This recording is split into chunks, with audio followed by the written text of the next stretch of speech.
Hi everyone, this is Steve, and I'm here to talk to you today about some articles that I've seen in the news recently that have come out.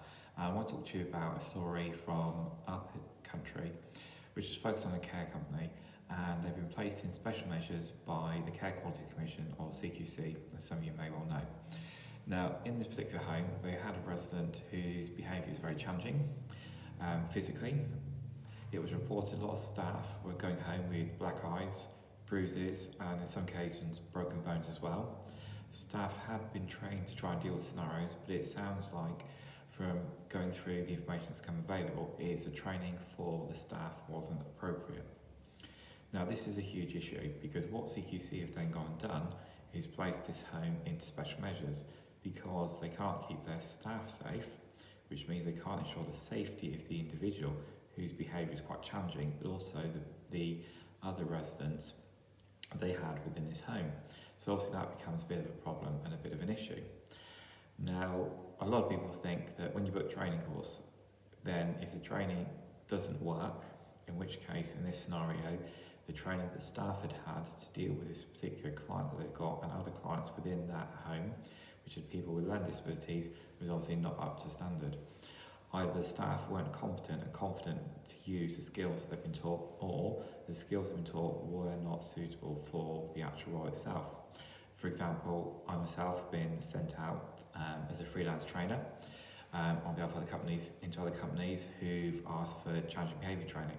And when you've gone in and asked what sort of behaviour you're seeing, you're finding out you're being sent in to deliver de-escalation skills, techniques, knowledge, when you're dealing with staff who have been strangled by the client base. Now, when you look at that, that straight away shows it's a big issue because I'm pretty sure, like myself, if someone is trying to strangle you, the last thing in your mind is going to be trying to talk somebody down.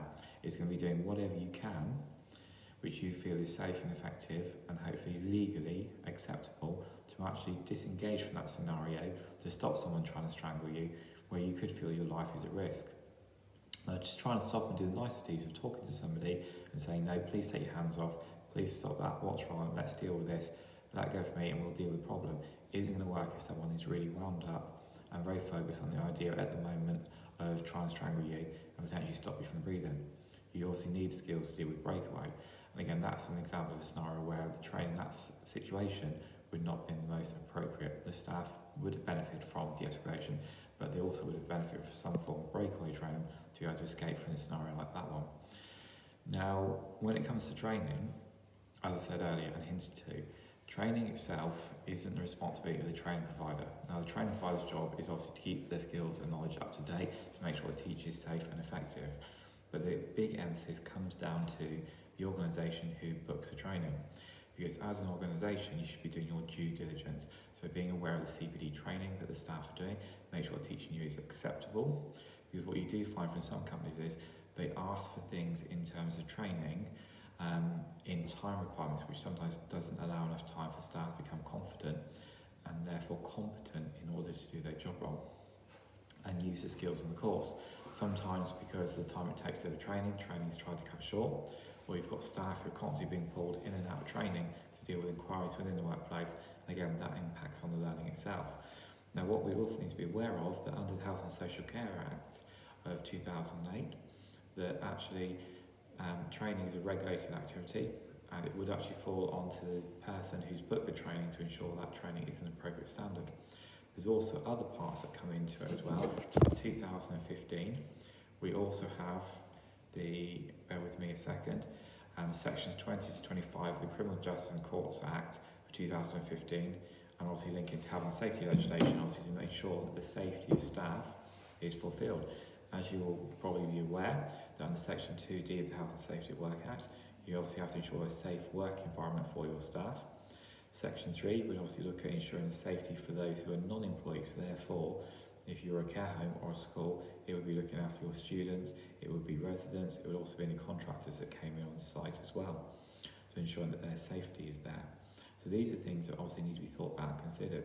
And obviously if you're in a scenario which could end up leading to a death because the training delivered to staff wasn't appropriate or not put in place, then that could run the lines going down to a corporate homicide, corporate manslaughter case as well, which again is looking at a much more severe situation that's gone on due to staff obviously not being trained to an appropriate manner and having the skill base to deal with it all. So it is really important that when you do train staff to deal with scenarios and you are aware, because as you've seen from this scenario, and I will post a link to the article in with this video as well, that if your staff aren't being trained to appropriate standards, then you could find a point where actually the organisation or company is actually closed down through being unsafe. Because if your staff are not safe, how can you ensure the safety of residents and clients or school children that you are looking after? So that's an important part, and that then becomes obviously a safeguarding risk because people are not safe in that environment.